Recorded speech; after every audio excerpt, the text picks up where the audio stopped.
नमस्ते बच्चों, मैं हूँ प्रोफेसर म्याऊ और स्वागत है आपकी उल्टी पुल्टी क्लास में। आज हम सीखेंगे जानवरों की आवाजें। सब तैयार है?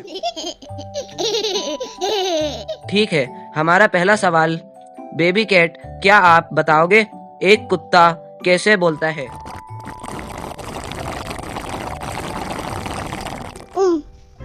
एक कुत्ता वो बोलता है म्याऊ, मामा करता है।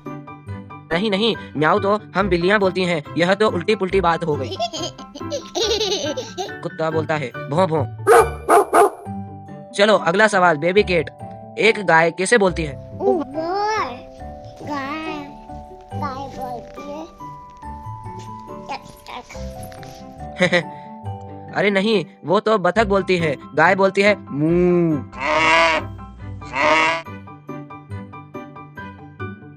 हाँ हाँ, यह क्लास सच में उल्टी पुल्टी है। चलो बच्चों, आज के लिए इतना ही। अगली बार मिलेंगे। म्याऊ। बाय बाय म्याऊ।